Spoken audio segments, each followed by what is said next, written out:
Une tempête muette gronde à l'arrivée d'octobre.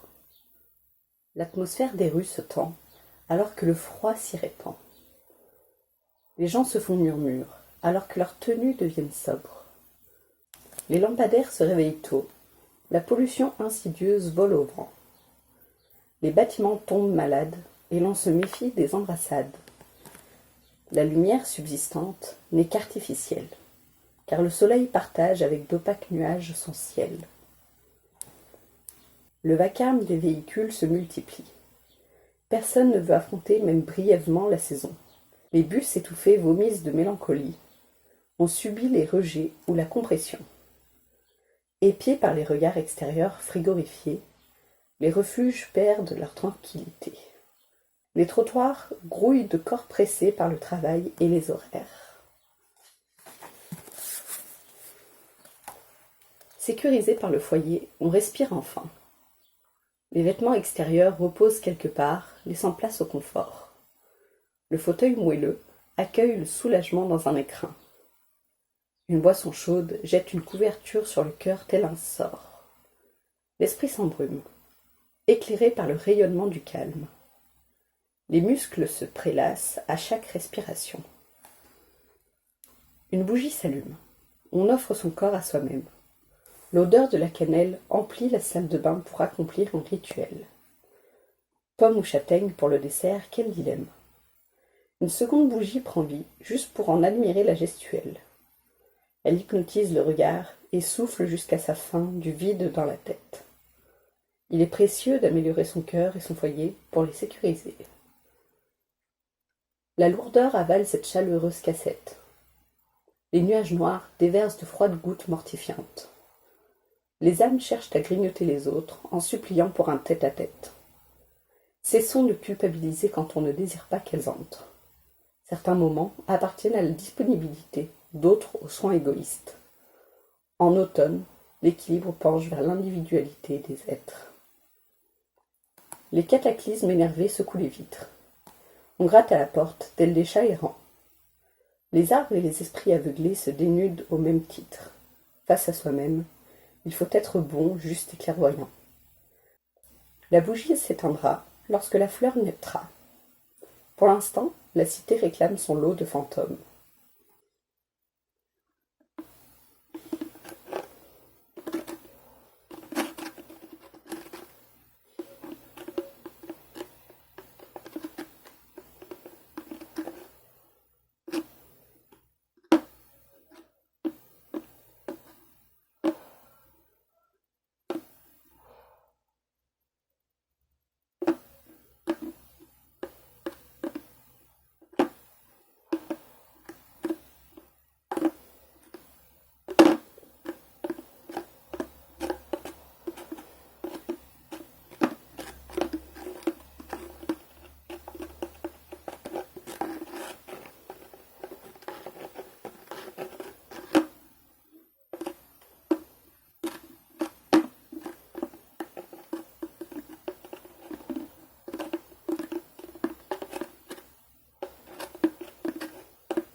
Un balai rougeoyant virevolte au dehors, alors que nous terminons la préparation du repas pour ce soir. Je trottine avec des surprises dont l'une sera cachée dans le couloir. J'ajuste la décoration, animant avec perfection la fête des morts. Les proches saluent nos chauves-souris maison d'un commun accord. Ils explorent les détails des guirlandes végétales en racontant de sombres histoires. L'atmosphère festive accueille les esprits même ceux quelque peu froussards. À table, au milieu des saveurs riches, les rires se battent avec un silence d'or. Minuit sonne, les ancêtres nous préviennent. Si nous trouvons tous les bonbons, il y en aura d'autres l'année prochaine. Une course effrénée hante soudainement la maison. Tous victorieux, chacun se délecte en piochant dans son butin, alors qu'on alterne les anecdotes au coin d'un feu divin. La fin de soirée joue de son délicieux clairon.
Qu'il est bon de s'allonger quelques minutes en regardant le plafond. L'esprit peut voguer et imaginer afin de nous parler via le cœur. En fermant les yeux, la tornade quotidienne ne se calme pas, mais compose une chanson. Un scénario se manifeste, puisant l'inspiration dans l'âme, ses choix, ses peurs, ses erreurs. Une tranchée prend forme, il y fait froid. Nouvel arrivant dans ce bourbier, le soldat Ryan cherche un référent. Le trouvant, il lui demande sa prochaine voie. Ma foi, Ryan, décidez, et en restant cohérent. Ce choix est maladroit, celui-ci fait de vous une proie. Là vous grincerez des dents, ici l'échec sera récurrent. Le soldat sortait de longues heures de cachette dans les bois. Et quel merdier, il espérait l'oublier en la réparant. Il fonça au front dans l'espoir d'accomplir des exploits. Désespérants, les soldats avides de réussite tiraient sauvagement. L'implication n'arrivait pas à hauteur des résultats. Un rare chanceux passa le No Man's Land. Le cas isolé ne permit pas à l'armée d'avancer jusque-là. Un soldat va en chercher un autre. Ryan, retournons au camp. Personne ne suivit le chanceux, et Ryan ne comprenait pas pourquoi. Il suivit ses compagnons afin de se plaindre très fermement. Le référent dit « Pensez-vous que nous avons le luxe d'un choix du roi ?»« Non, évidemment, répondit Ryan d'un ton véhément. Il explora les possibilités dans la tranchée face à ce postulat. Le soldat trouva Ryan, sévèrement blessé, et donc agonisant. « Trouvez des bandages, quelque chose pour arrêter l'hémorragie de son bras. » Il lui manque plusieurs membres et il se vide de son sang. Miraculeusement, Ryan sauva Ryan, mais il ne remarcherait pas. Il ne pouvait pas sauver tout le régiment. Parmi les gens qu'il réussit à sauver du trépas, gisaient les corps d'innocents. Ces images le hantaient à vie tel un mauvais film vu au cinéma. Il s'assit en face de l'un d'eux pour s'imprégner du spectacle émouvant. Ryan ne pouvait pas nier ses compagnons, partis pour l'au-delà, mais décida d'en tirer des leçons présentement. Ryan retourna voir le référent Ryan, car il posait 1000 questions. Vous semblez pressé de vous débarrasser des problèmes et des erreurs, mais ce n'est pas là la bonne heure. Occupez-vous encore, explorez le terrain, tournez encore en rond. Jouissez de votre regard de spectateur. Vous serez plus utile quand vous redeviendrez acteur.